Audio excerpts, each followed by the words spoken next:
ในของเรา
รอบที่เพื่อความ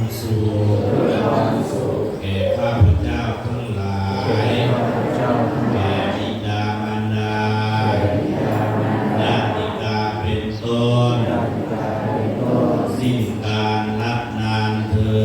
ดสาธุ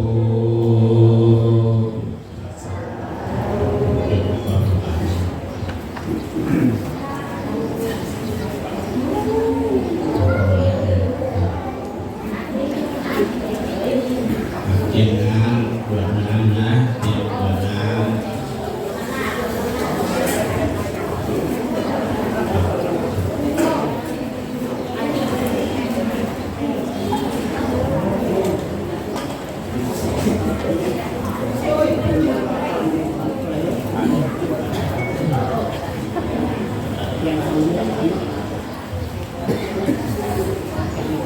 ก่อนยกความขออนุญาตแจ้งข่าว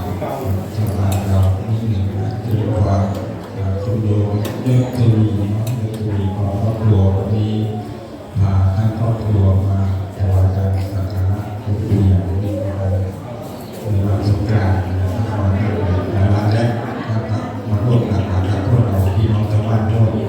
ขอให้พวกเราดูแลท่านด้วยเพราะว่าท่านเป็นเจ้าภาพหลักสร้างพระวิหารที่ตั้งอยู่ประการอยู่ตรงนี้ในวัดเราท่านเป็นเจ้าภาพหลัก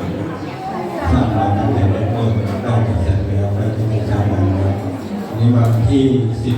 17ถึงพระสงฆ์เทระทั้งอำเภอที่เป็นเจ้าคณะตำบลที่เป็นผู้บัญชาแล้วก็ผู้จะสอนผู้บัญชามาอบรมอยู่ที่บ้านเรา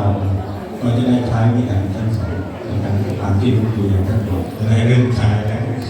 แล้วก็วันนั้นท่านจะมาตั้งแต่9 โมงเช้าอบรมไปจนถึง4 โมงเย็นพวกเราชาวบ้านก็ต้องรับผิดชอบตั้งอาหารเพลนะให้พวกเราเป็นเจ้าภาพถวายพระอาหารเพลพระสงฆ์ประมาณ40 ถึง 50 รูปด้วยกันเป็นว่าเป็นการดูแลเพลเป็นพระสงฆ์ใหญ่อันนี้ข้าวปลาอาหารอะไรก็เอามาร่วมกันได้ถวายพระอาหารในวันนั้นไม่เฉพาะอาหารน้ำปลาน้ำอะไรมีก็เอามาได้เลยไม่จำกัดถือเป็นโอกาสดีเป็นโอกาสดี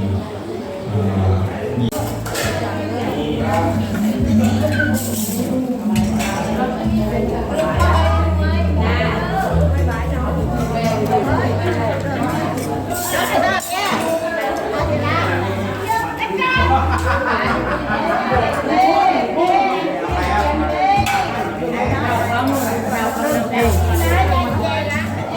Gõ để không bỏ lỡ